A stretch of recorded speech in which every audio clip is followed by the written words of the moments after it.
सच्चिदानंद सद्गुरु साईनाथ महाराज की जय। सद्गुरु भरद्वाज महाराज की जय। गुरुदेव दत्त। सद्गुरु श्री సాయినాథ్ యొక్క సాన్నిధ్యంలో ఆచార్య కళ భరద్వాజ మాస్టర్ యొక్క ఆశీస్సులతో ఈరోజు దావాదిపల్లి గ్రామంలో శ్రీ మాస్టర్ గారి బోధామృతంలోని అంశాలని పెసర సుబ్రహ్మణ్య గారు అందించిన మేరకు మన పరిణితి మేరకు అందులోని సారాంశాన్ని అవగతం చేసుకొని అర్థం చేసుకొని అందులో భావాన్ని మన జీవితానికి నిరంతరం అనుసంధానం చేసుకుంటేనే ప్రయోజనం.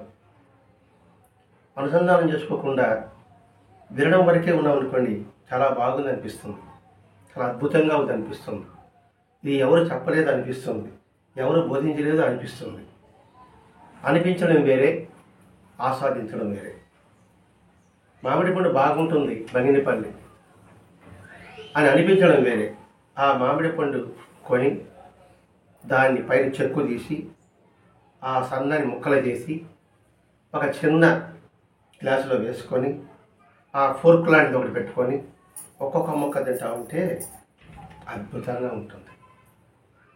ఆ ముక్కల మీద కాస్త తేనెగానే పోసామంటే ఇంకా మహా అద్భుతంగా ఉంటుంది. ఆ ముక్కలు బాబా యొక్క వాక్కులు, ఆ తేనె భరద్వాజ మాస్టర్ గారి హృదయం నుంచి వచ్చే అమృత ధారణ. ఆ అమృతధారనే ఈ ప్రబోధామృతం. అంటే ప్రబోధము అంటే మేల్కొల్పడం. నిద్రలో అమృతాన్ని పోయడానికి మేల్కొల్పి అమృతాన్ని పోసడానికి తేడా ఉంటుంది. నిద్రలో కూడా బిడ్డ తాగేస్తాడు పాలు, అమ్మ నాకు రాత్రి పాలు లేదు అంటాం. అది తట్టి లేపి పాలు ఇచ్చామనుకోండి, నేను పాలు తాగాని గుర్తుంటాను. అదే మాస్టర్ గారు ఇక్కడ మనం మేల్కొల్పుతున్నాడు, ఆలోచింపజేస్తున్నాడు. మేల్కొల్పి ఆలోచింపజేసినప్పుడు వినే ప్రతి ఒక్క వాక్కు కూడా హృదయాన్ని హత్తుకుంటుంది. ఆ భావాన్ని మనం ఆస్వాదించగలం. అందుకని భరద్వాజ మహర్షి గారు ఈ సత్సంగంలో ప్రతి ఒక్కరిని ఆలోచించండి, ఆలోచింపచేయండి, ఆలోచించండి, ఆలోచింపచేయండి. ఆలోచించండి, ఏం చించాలి ఇక్కడ? ఆలోచించండి అంటున్నాం. ఏం చేయాలి? అజ్ఞానాన్ని చించాల్సిందే. జ్ఞానం అంటే చించడం అంటే ఉండదు. అజ్ఞానం తొలగించాలా. చించండి అంటే తొలగించడం అని అర్థం. ఆ అజ్ఞానం తొలగించడమే ఆలోచించండి, ఆలోచింపచేయండి. ఆలోచింపచేసిన తర్వాత ఆ భావాన్ని గ్రహించి అనుసరించండి. ఈ విధానాన్ని మనకి మాస్టర్ గారు అందించారు. ఎందుకు అందించాడు? దీని ద్వారా మనకి ఏం చెప్తున్నాడు? దీనికి అంతటికీ మూలం ఏం చెప్పాడు? సాయినాథునికి అనుసంధానం చేశాడు. సాయినాథుని ఎందుకు అనుసంధానం చేశాడు? ఆయన బోళాశంకరుడు కాబట్టి. బోళాశంకరుడు అంటే ఏంటి? ఎవరేం అడిగినా చేయని పని అనే ఉందా, ఇంకేమైనా ఉందా? సాయి అంటే ఓ అని పలకడాన్ని ఆయన చెప్పా. నా చరిత్ర ఎవరైనా గానం చేసినా, నా చరిత్ర ఎవరైనా చదివినా వారికి సంపూర్ణంగా అనుకునేస్తానని ఆయన చెప్పాడు. ఏది? చరిత్ర చదివితేనే. అందుకే బాబా చదివిన భక్త సులభుడి అధ్యాయం ఉంది. దర్శన స్మరణ చేతనే నేను ప్రసన్నుడు అవుతానన్నాడు. దర్శనము, స్మరణం, ఈ రెండు ద్వారానే ప్రసన్నుడు అవుతాడట. యాగము, యోగము, ధ్యానము, ఉపవాసాలు, వ్రతాలు ఏమి మన బాబా చెప్పలే. దర్శనము, స్మరణ. దర్శనం అంటే ఆయన మనకి కనబడడం లేదు కదా. అంటే ఆయన గ్రంథ రూపంలో మనకు దర్శనమిస్తున్నాడు. దర్శించిన తర్వాత స్మరణ అంటే ఏమిటి? ఆయన యొక్క నామాన్ని స్మరించడం. నామాలను స్మరించినా దర్శనం అవుతుంది, గుణగణాలు చెప్పినా స్మరణ అవుతుంది. ఇప్పుడు నామం చెప్తే రూపం గుర్తొస్తుంది, రూపం చెప్తే గుర్తొస్తుంది, రెండు ఒకటే. ఇప్పుడు రూపం అనుకోండి, బాబా ఇప్పుడు ఒక వ్యక్తి గుణగాలని చెప్తానండి, ఆయన పేరేంది అని అడతాం. ఒక ఆయన తెల్ల పొడుగుగా ఉంటాడండి, పెద్ద అంగీ వేసుకుని ఉంటాడు, తలకు గుడ్డ కట్టుకుని ఉంటాడు, చేతిలో సటకా పెట్టుకుని ఉంటాడు, జోలేసుకుంటాడు అని చెప్తే ఏముంటుంది పాప? ఏమంటావు? డ్రెస్ వేసుకుంటే సాయిబాబా అంటావు. ఇక్కడ నేను పేరు చెప్పలే, రూపం చెప్తే నీకు పేరు గుర్తొచ్చింది.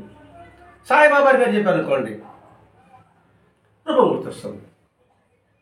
దర్శనము స్మరణతోనే ఆయన ప్రసన్న అవుతాడు. అదే నామస్మరణ కూడా ఆయన ప్రసన్న చేసుకోవడానికి అవకాశం ఉంటుంది.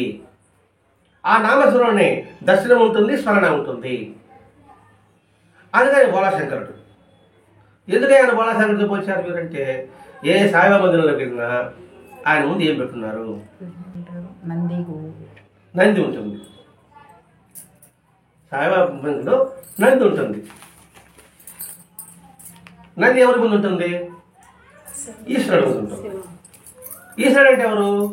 లయకర్త. లయం అంటే ఏమిటి? తనలో ప్రవేశం చేసుకోవడం. ఆయన శివుడు, బోళాశంకరుడు. నంది ఎవరు? భరద్వాజ మహర్షి గారు. ఒకవేళ భరద్వాజ మహర్షి గారు కూడా శివుడిగా మనం అప్పుడప్పుడు చెప్పుకొని ఉన్నాం. అప్పుడప్పుడు మనం శివుడు చెప్పుకొని ఉన్నాం. ఎందుకంటే ఆకాశమే ఆకారమై ఉన్నాడు, జ్ఞానమే త్రినేత్రమై ఉంది, లోపల లాలాజలమే వాయువులకి ఇలా మనం గమనించుకున్నాం. మరి ఎలా?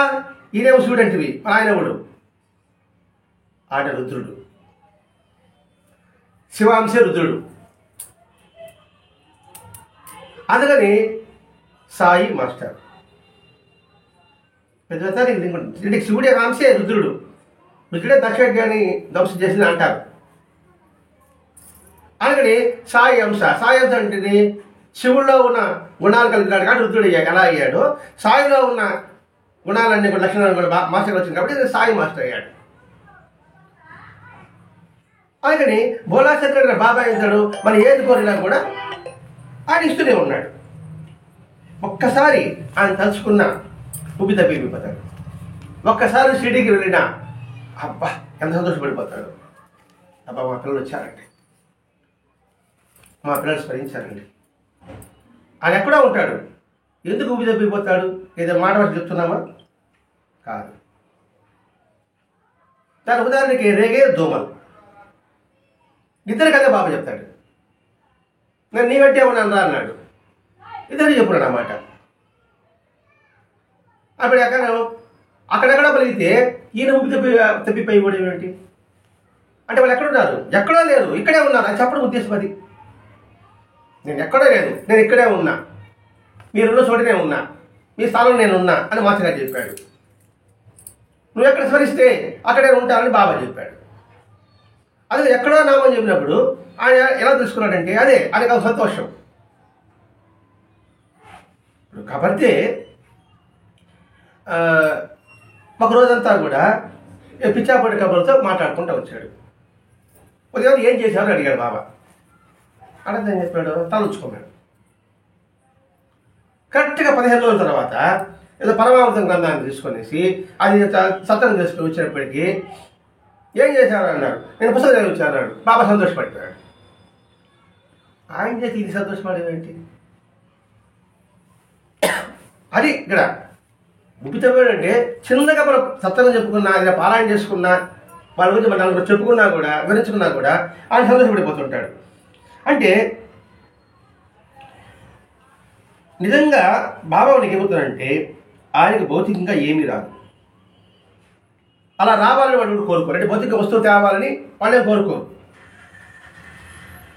తన బిడ్డలు అలివిగాని బరువు నెత్తిని మోస్తుంటే ఎప్పుడెప్పుడు నెత్తిని పెడతాడా అని ఆలోచిస్తుంటాడు ఆయన. అలివిగాని బరువు మోస్తుంటే నా నెత్తిని పెట్టండి రా అని ఆయన చెప్తున్నాడండి. మనం మన నెత్తిని పెట్టుకుంటున్నాం. నా బోటి ట్రైన్లో పోయాను కదా, ట్రైన్లో పోతే జనంగా ఉన్నారు, పెద్ద సూట్ కేసు ఒకటి పెట్టుకున్నాను. ట్రైన్ ఎక్కాను కదా, నెత్తిని పెట్టుకున్నాను. నెత్తిని ఎందుకు పెట్టుకునేది? ట్రైన్ సెల్ఫ్లో పెడితే ట్రైన్ పోయిదా? అర్థమైంది లేదు. ట్రైన్ పోతా ఉంది సార్, నెత్తిని ఎందుకు పెట్టుకున్నానని నా సూట్ భుజం మీద పెట్టుకున్నా. ఆ పెడితే ప్రశాంతంగా ఉండొచ్చు కదా. అలాగే మన బాధ ఆల్రెడీగా ఉన్నాడు. ట్రైన్ ఎందుకు పెట్టింది? లగేజ్ కోసం పెట్టారు లేదా? పెట్టారు దగ్గర చూసుకోండి, మరి పెట్టచ్చు కదా మనం. మన పరిస్థితి అదే. మనని సరసరం నాకు చేసామనుకోండి, మన బాధ్యత మనకు సంబంధం లేదు, ఆయన పోయాల్సింది. ఆయన చూస్తున్నాడు, పెట్టలేదు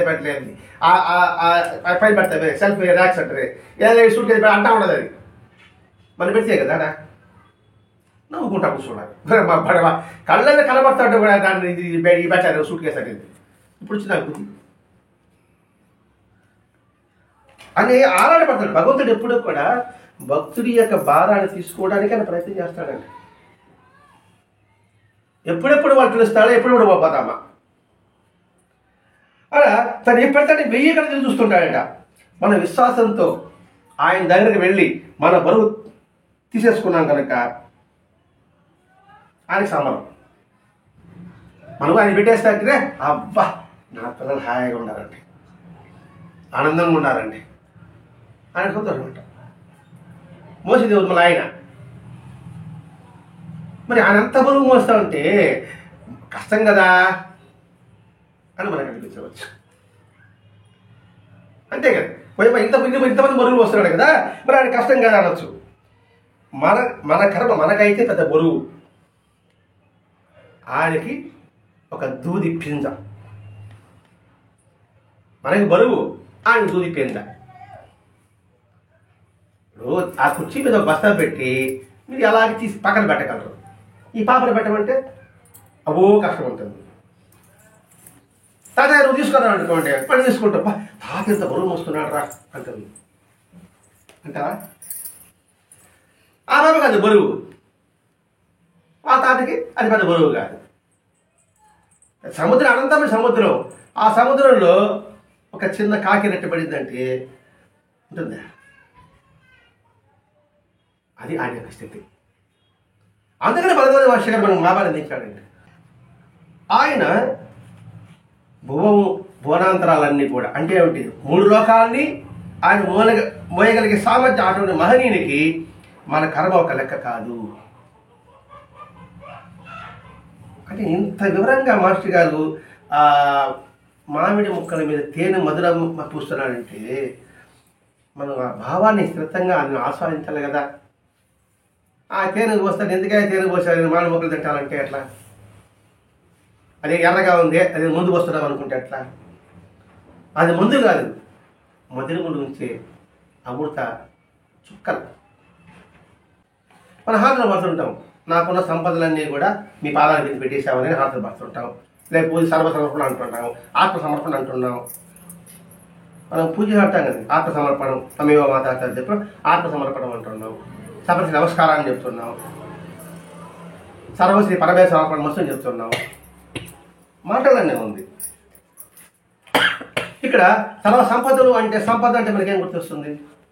డబ్బే గుర్తొస్తుంది, బంగారం గుర్తొస్తుంది. అది కాదు. అందుకే శరీరం ఇంద్రియము ప్రాణం అదన బాంధవాన్ ఆత్మ దారాధికం సర్వం సద్గురుభ్యో నివేదియేత్ అన్నాడు.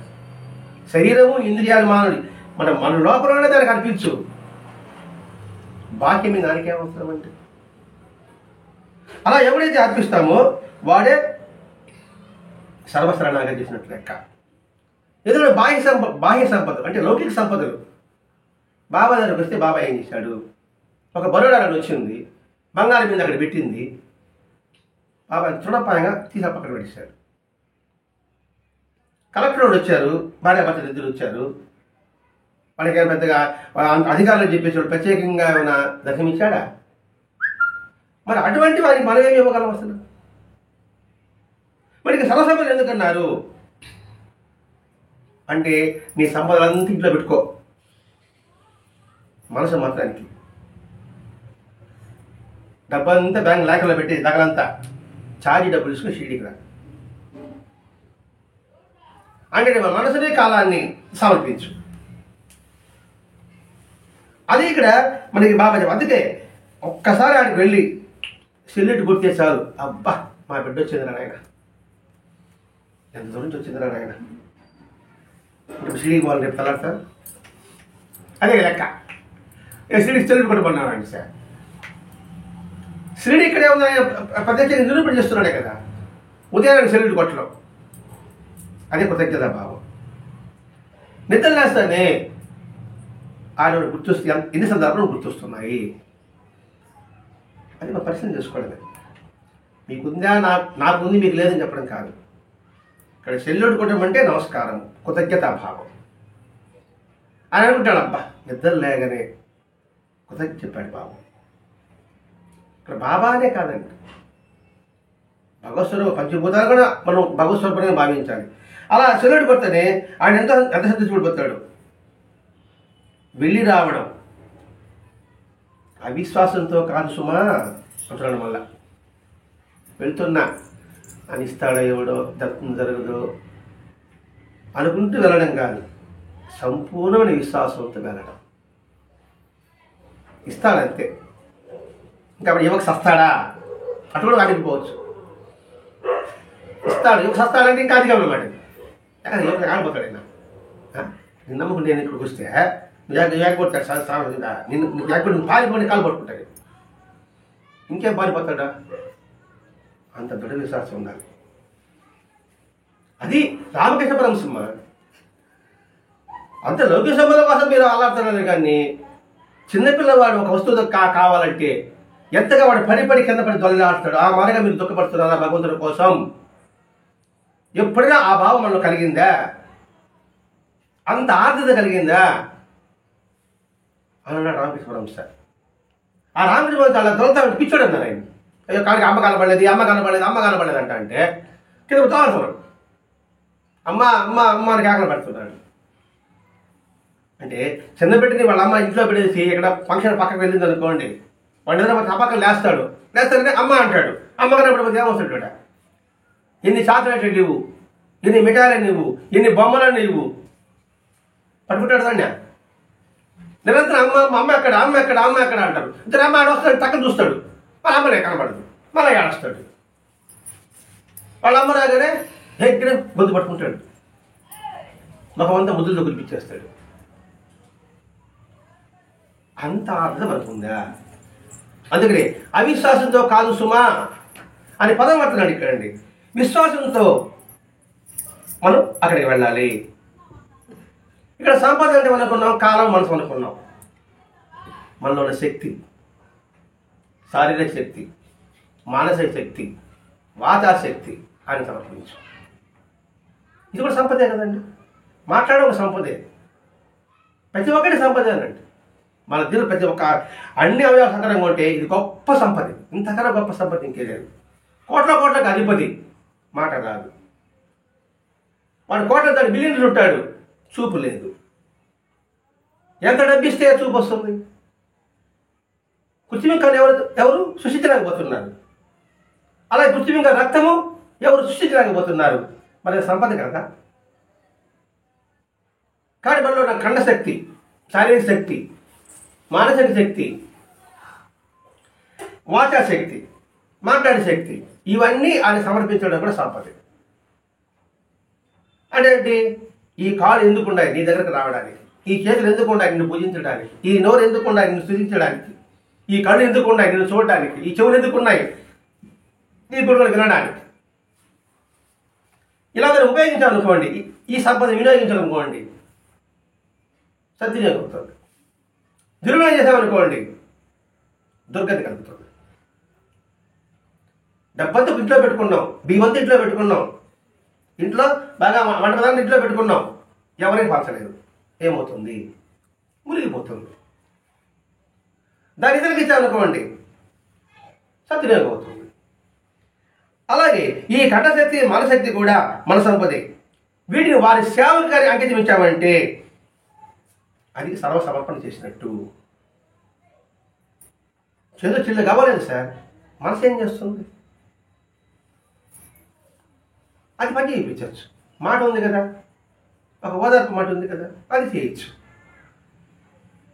శారీరకంగా అక్కడికి వెళ్ళొచ్చు. కాబట్టి అది అర్థం. ఆయన సేవ అంటే ఆయన ఇప్పుడు లేడుగా అని చెప్పచ్చు. ఆయన లేడు కదండి, ఇప్పుడు ఎవరు సేవ చేయాలా? ఆయన లేడు అంటే అవిశ్వాసమే. ఆయన లేడని ఎవరు చెప్పాడు? బాగా ఉన్నప్పుడు చెప్పాడు కదా. నువ్వు చూసేంతా కలిసి నేను అన్నప్పుడు ఆయన ఎక్కడే లేడు.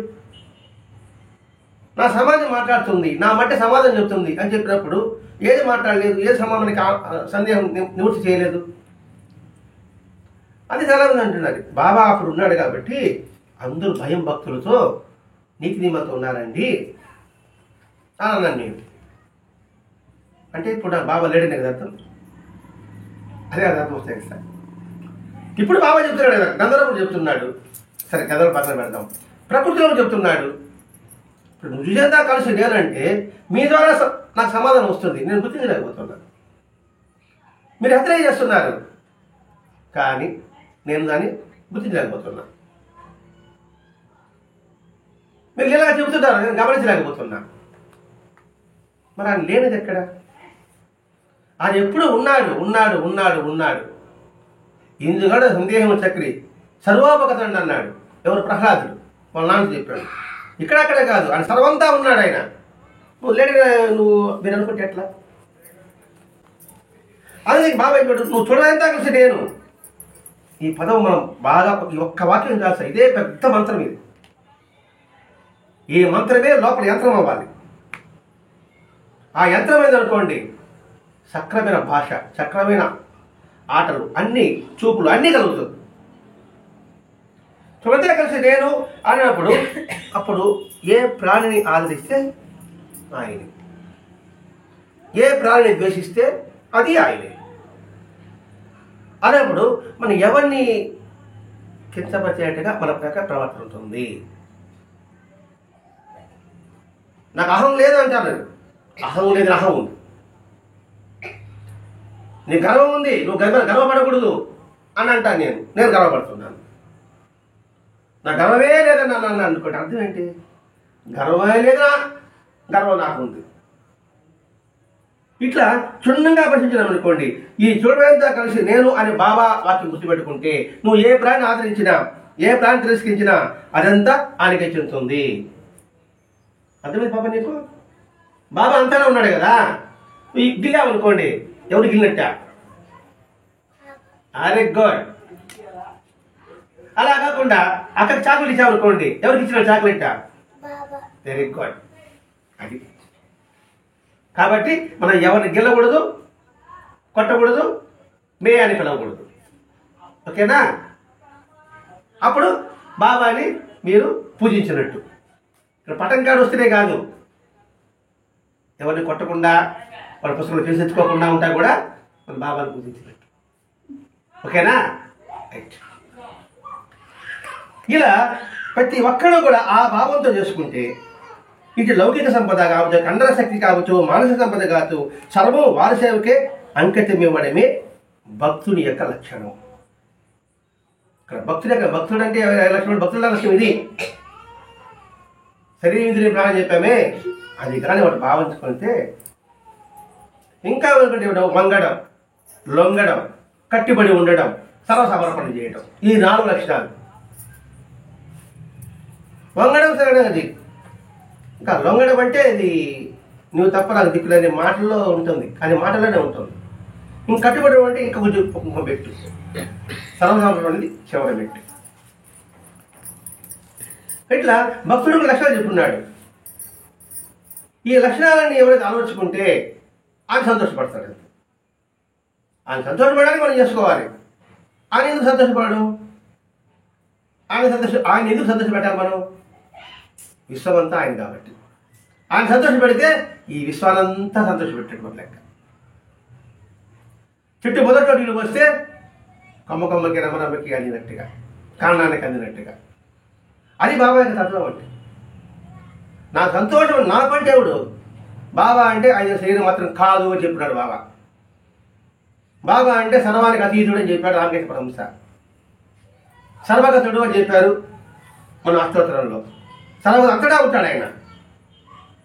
కాబట్టి ఎప్పుడైతే ఈ భావంతో చేసుకుంటామో ఆయన సంతోషపడతాడు. మామూలుగా ఒక్కడిని సంతోషపెట్టడం చాలా కష్టం మనకి. అటువంటిది అతి అవకాశం మనకు లేదు.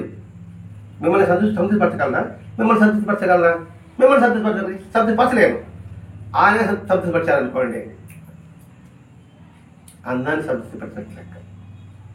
మరి ఆయన సంతృప్తిపరచాలంటే అని పెద్ద పెద్ద విషయాలు ఏం చెప్పలేదు కదా. అన్నింటిలో నన్ను చూడమని చెప్పాడు అంతే. ప్రతి ఒక్కటి కూడా నా ప్రసాదంగా తీసుకొని చెప్పాడు. ఇప్పుడు ఏది ఇచ్చినా తీసుకుంటే ఈ బిడ్డ చూడండి ఏది ఇచ్చినా తీసుకుంటాడు కదా అని భావిస్తాడే భావించాడా. ప్రసాదం పంచుతున్నాడు, సగమే ఉంది, ఒక సగం చాక్లెట్ ఉంది అనుకున్నాం, 5 స్టార్ చాక్లెట్. ఆ సగం పాపకి ఇస్తే నాకు వద్దు అని ఇచ్చి బాధించడానికి బాధపడతాడు, తీసుకుందంటే సంతోషపడతాడు. ఎక్కువ ఇచ్చా తక్కువ ఇచ్చా కాదు, ఇది నాకు ప్రసాదం, అది స్పష్టత, ఇదే నాకు ప్రాప్తం అనుకుంటే ఆనందం. ఆనందం అంటేనే ఆయన ఆనందపడతాడు. అలా కాకుండా ఎందుకు మనం ఒకరిని మోసం చేయకూడదు, ఒకరిని నిందించకూడదు అని ఎందుకు చెప్తారంటే, ఇప్పుడు నేను అనుకోండి, నేను మిమ్మల్ని మోసం చేశాను అనుకోండి, నేను ఒక్కడే అనుకుంటాను, నేను కాదు, మీ మీద ఆధారపడిన వాళ్ళందరినీ నేను మోసం చేసినట్టు లెక్క. అర్థమైన భావిస్తాను. ఆయన ఒక్కడే మాత్రం మోసం చేసేది, దానివల్ల నష్టపోయాడు. ఆ నష్టం ఆయనతో ఆధారపడి వాళ్ళకి అందరికీ నష్టం కలుగుతుంది. అది వారికి భార్య కావచ్చు, పిల్లలే కావచ్చు, అన్నదమ్ములే కావచ్చు, నీకు ఉంటుంది కదా సార్. కుటుంబ యజమానికి లాభం వస్తే అందరికీ చెందుతుంది, నష్టం వచ్చినా అందరికీ చెందుతుంది. అంటే ఇంతమంది బాబా నేను అడగట్టాను, నేను తీసుకున్నట్టు లెక్క. అది మోసం కావచ్చు, ఏదైనా కావచ్చు, తిట్టడంగా ఏదైనా కావచ్చు కాక. ఏమైనా తిట్టారు, మీరు బాధపడతారు అనుకోండి, మీ ఆవిడ మీరు డల్గా ఉంటారు, మీ ఆవిడ కూడా మనసు ఎట్లా ఉంటుంది, మీ పిల్లలకి ఎలా ఉంటుంది, ఏదైనా అమ్మ దిగులుగా ఉంది, అమ్మ ఏమనుకుంటుంది, నాన్న దిగులుగా ఉండాలి అంటే అందరికి దిగులు కారణం ఎవరు, నేనైనా. ఇప్పుడు అందరి పాపం నేను తీసుకున్నట్టు అవుతాను. అదే ఎక్కడికి బాబా ఎందుకు ఆ లోతుగా హెచ్చరిక చేస్తున్నాడంటే, అన్ని రంగాలలో ఉన్నది భగవంతుడే, మానవుడని ఒకటి గుర్తించు. అందుకే ప్రవక్త అంటాడు, మానవ హృదయంలో భగవంతుడు ఉన్నాడని ఎందుకు చెప్పాడు? అది మనం గుర్తించాలండి. అలా గుర్తిస్తే, ఎందుకంటే ఎన్నో లక్షల జీవులు కృషి చేస్తేనే మనకు నోరు ముత్తొస్తుందండి. ఎన్నో జీవులు అన్నారు ఇక్కడ. పంట పండాలంటే దున్నాలా, దున్నానికి ఏం కావాలా? నాగలు కావాలా? నాగలికి ఏం కావాలా? ఏదో కర్రు కావాలా? దానికి ఎదురు కావాలా? ఎదురుకి దారాలు కావాలా? పొట్టకి చెరగా కొయ్యి కావాలా? మరి ఇవన్నీ శ్రమ లేకపోతే నువ్వు తినేస్తావా? మరి ఎంతమంది శ్రమ ఉంటుంది అది. మరి దాన్ని గుర్తి అంతమంది శ్రమలో భగవంతుడు ఉన్నాడు. అది గుర్తించి విచోది దగ్గర నువ్వు సహాయపడు. అది మానసికంగా కావచ్చు, శారీరకంగా కావచ్చు, వాచా కూడా కావచ్చు. కాబట్టి ముందు అది గుర్తించు. వారి రూపంలో పనిచేసి భగవంతుడి శక్తి, అదే దైవము. ఇది మనం సంస్కరించుకోవడానికి వస్తానండి. ఈ మధురమైన ఈ ధారణంతా కూడా తేనె. ఎందుకు తేనంటున్నానంటే, బాబా గొప్పడు, పూజ చేస్తున్నాం, గుడికి పోతున్నాం, దీనిలో కొబ్బరికాయ వేస్తున్నాం, బాగుంది అనుకుంటున్నాం. మామిడి బాగానే ఉంది, బాగానే చెప్పం. అలా చేయడం తప్పేం కాదు. గుడికి వెళ్ళడం, ప్రదర్శన చేయడం, కొబ్బరికాయ దుల్లో వేయడం. కానీ తేనె పడింది అనుకోండి, ఇంకా మధురంగా ఉంటుంది. అది చెప్పడానికి ఉద్దేశం ఇక్కడ. గుడ్, బెటర్, బెస్ట్ ఏది తీసుకుంటాం మనం? గుడ్, బెటర్, బెస్ట్ 3 ఉంది. బెస్ట్ తీసుకుంటాం. గుడ్ మంచిదే, బెటర్ కూడా మంచిదే. బెస్ట్ అత్యంత ఉన్నతమైనది. ఆ అత్యంత ఉన్నతమైన ఇవ్వడానికి మాస్టర్ గారి యొక్క శ్రమ ఉంది. తన దరిచేర ప్రతి ఒక్కరిని కూడా అలా అత్యంత ఉన్నత స్థానానికి నింపడానికి మాస్టర్ గారు కృషి చేశారు. బాబాయ్ ఏదైతే భగవంతుడు లెక్క చెప్పాలి అని బాబాయ్ ఏమి చెప్పాడో, మాస్టర్ గారు అదే వ్యాపకం, అదే దారి. నా దగ్గర ప్రతి ఒక్కరిని కూడా ఉన్నతమైన తీసుకెళ్ళాలి. ఎందుకంటే బాబా నాకు అప్పగించిన బిడ్డలు వీళ్ళంతా కూడా. కాబట్టి వాడిని సర్దిద్ది పంపాలని మాస్టర్ గారి యొక్క విధానం, సిద్ధాంతం. లేకపోతే ఆయన ఊరు వాడు ఎందుకు పలుకుతాడండి ఆయన? ఎందుకంటే భగవంతుడు నాకు 1963 ఫిబ్రవరి 9వ తారీఖున నేను ఆ స్థితి ఆనందాన్ని పొందాను. నీకెందుకు ఆ పొందనిచ్చావంటే, నీ ఒక్కడి కోసం కాదు, అందరి కోసం. అది బాబా అతని మాస్టర్ గారికి తెలియజేశాడు అనుకుందాము. సరే, ఎందుకు తెలియజేశాడంటే రామకృష్ణ దగ్గరికి వెళ్ళాలి. రామకృష్ణ దగ్గర వివేకానందుడికి అద్భుతమైన ఆనందానుభూతి కలిగింది. అలాగే సాధనలో ఉంటూ ఉంటాడు.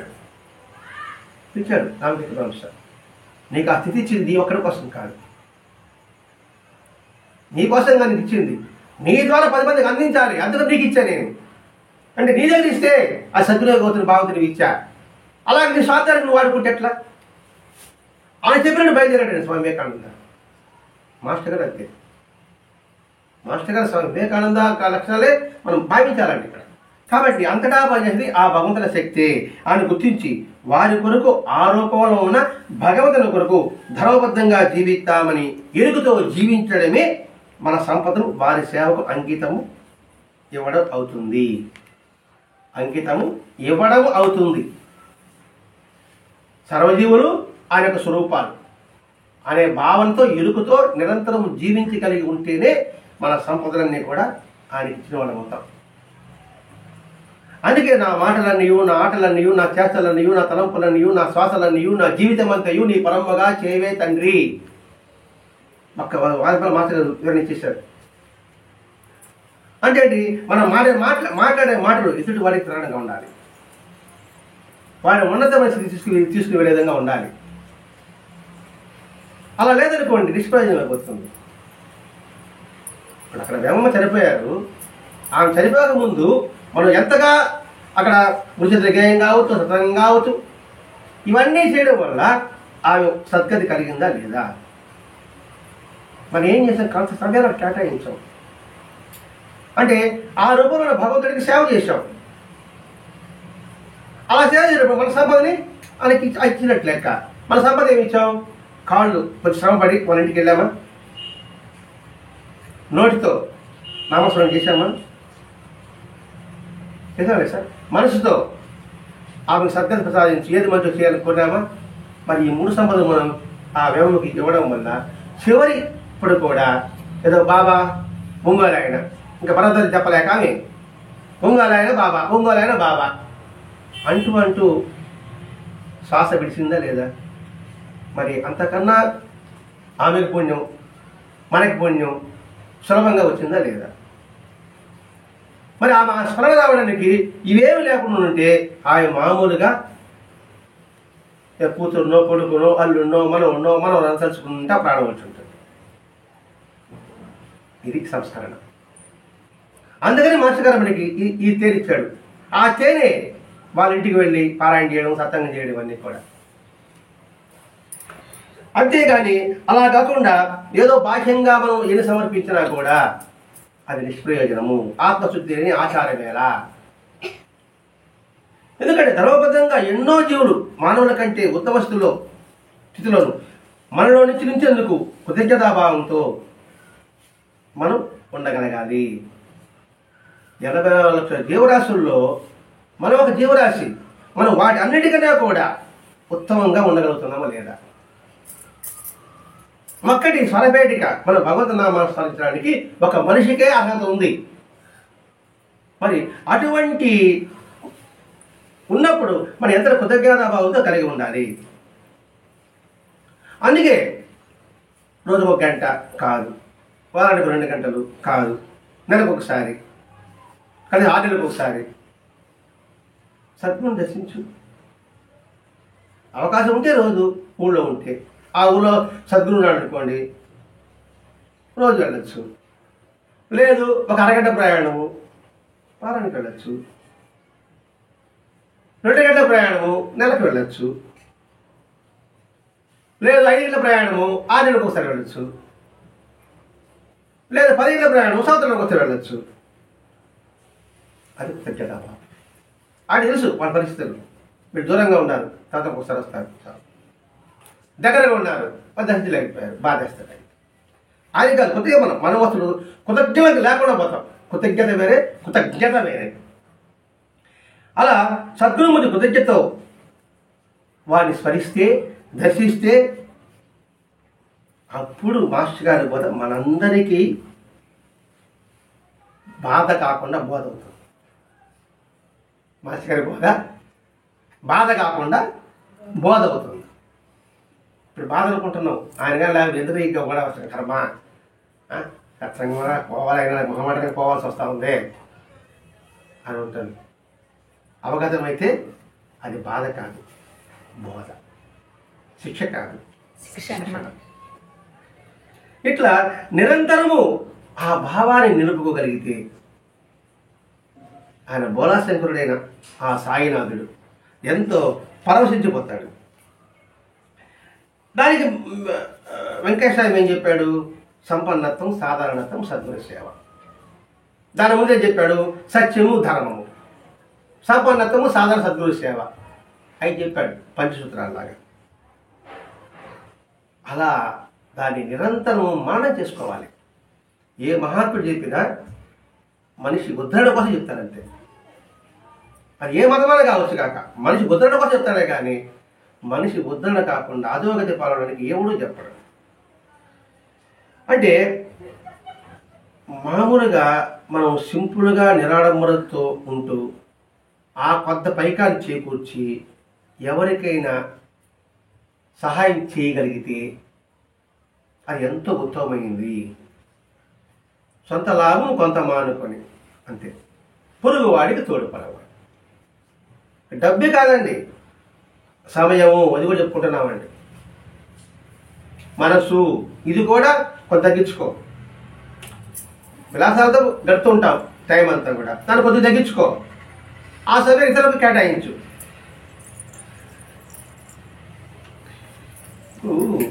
ఎందుకు నిరాడమంటున్నామంటే 10 రూపాయలు ఇచ్చి బైపాస్ బై సర్కిల్లో టీ తాగినా ఒకటే, 5 స్టార్ హోటల్ వెళ్ళి ఆ టీనే 30 రూపాయలు ఇచ్చి తాగినా ఒకటే, ఆ టీనే ఎయిర్పోర్ట్కి వెళ్ళి 90 రూపాయలు ఇచ్చి తాగినా ఆ టీయే. టీలో తేడా ఉండదు. 10 రూపాయలు టీ కూడా వాడికి అబ్బా తను తగ్గిపోయిందండి అని అంటాడు అన్నాడు. కానీ ఇక్కడ భావన చెప్తున్నాడు. అందుకే యేసుక్రీస్తు బాహ్యాచారాలే కాకుండా బాహ్య శుచి కదా కూడా అంత శుచి మేలని యేసుక్రీస్తు చెప్పుకున్నాడండి. ఇక్కడ ప్రసాదం పెడుతున్నారు, భోజనం పెడుతున్నాడు, గబగబా యేసుక్రీస్తు తింటున్నాడు. తింటుంటే పక్కన మతవద్దులు ఉంటారు కదా, ఏదైనా అసంతృప్తిగా ఉన్నప్పుడు ఆయన చెప్పిన మాట అది, మనకు లోపల పోయేది కాదు లెక్క, మన నుండి బయటకు వచ్చేది లెక్క. ఏది పోతుందో కాదు, బయట ఏమొస్తుంది. నేను ఇలా ఉన్నా నువ్వు నన్ను తిట్టావు అంటే నువ్వు బాహ్య చూసే చూసావు అంటే అలా ఉండకూడదని కాదండి. విషయం చెప్తున్నాడు ఇక్కడ. వాళ్ళు బాహ్య చూసి ఉన్నారు, అంత శుద్ధి లేదు కాబట్టి యేసుక్రీస్తు అలా చెప్పాడండి. అని చేతులు కడుక్కొని అన్నమంటావా అని ప్రతి పక్కన దయచేసి అని చెప్పి బాబుని చెప్పాడు. చేతులు కడుక్కోకుండా లోపల కొంచెం బయట వచ్చేది మంచిదంట అని చేతులు కడుక్కోకూడదు అంటది పాప తెల్లతో. అది కాదు, వాళ్ళ యొక్క భావాన్ని చెప్తున్నాడు ఇక్కడ. వాళ్ళు బాహ్యానికి ప్రాధాన్యత ఇచ్చారు, ఆంతరిక ప్రాధాన్యత ఇవ్వాల. అది చెప్పడం ఇక్కడ. లోపల పోయేది కాదు లెక్క, మన నుండి బయటకు వచ్చేది లెక్క. బయటకు వచ్చేది ఏమిటి? మన భావాలు, మన ఆలోచనలు, మన మాటలు, మన ఆటలు. ఏం తీసుకున్నావు, రిసీవ్ చేసుకుంటున్నావు. నేను తీసుకున్నానండి, నేను మారానండి అంటుంటాం. మారేదానికి గుర్తేమిటి? తీసుకున్న దానికి గుర్తేమిటి? వచ్చే భావాలే, ఆలోచనలే. కాబట్టి దాన్ని బట్టి నిర్వచించారు. అందుకే సత్యం తప్పవద్దు, ధర్మం తప్పవద్దు. Simple living, high thinking. ఈ విషయాన్ని అటు వెంకటేశ్వరం కావచ్చు, ఇటు మాస్టర్ గారు కూడా చెప్పారు. అంటే మనం ఏం చేస్తున్నామో ఒక ఉరుపురాయిలాగా చూసుకుంటూ ఉండాలండి. మనం ఎంత మేరే బంగారం కూడా మనకు మనం చూసుకోవాలి. ఇంకొకటి చెప్పేది కాదు. వాడు బంగారం ఉన్నాడా, బంగారం లేదని చెప్పినా వాటి సంబంధం లేదు. నీకు నువ్వు చూసుకో. నేను దిట్టా, నీకు అహంకారం దిట్టా. నీకు అహంకారం ఉంది లేదో నువ్వు చూసుకుంటావు.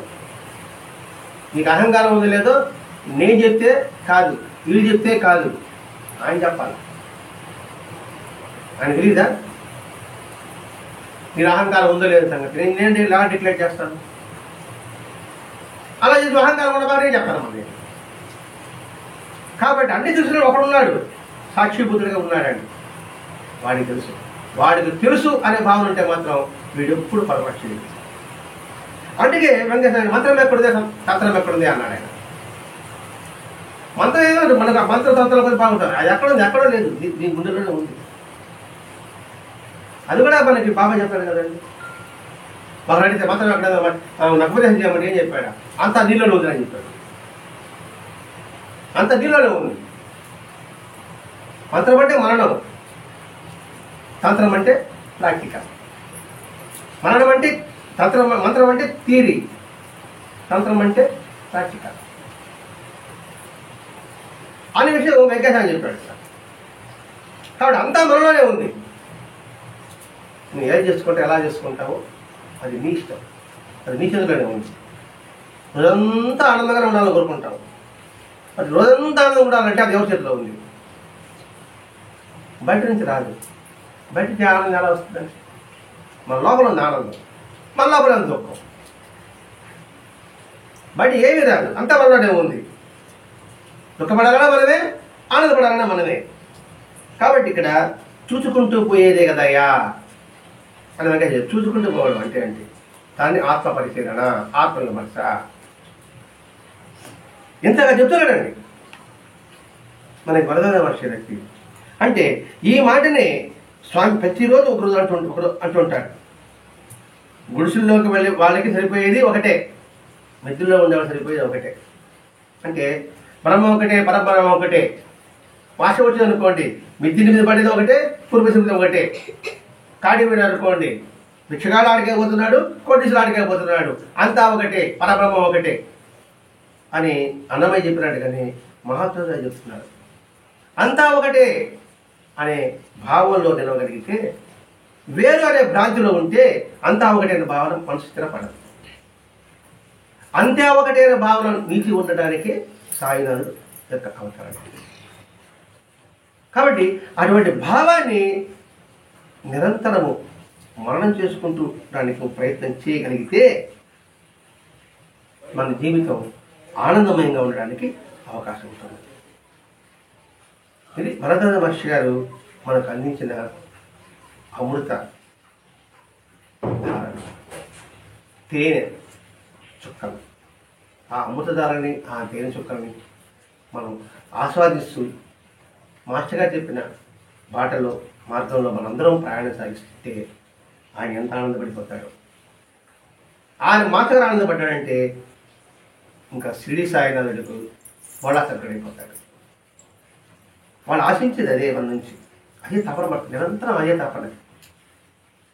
మనం అందిస్తున్నామే, అందిపుచ్చుకోవడం లేదే అని నిరంతరం వాళ్ళు మనకి అనేక వ్యక్తుల రూపంలో, విషయాల రూపంలో మనకు వాళ్ళకి అందిస్తూనే ఉన్నారు, పరిస్థితుల రూపంలో అందిస్తూనే ఉన్నారు.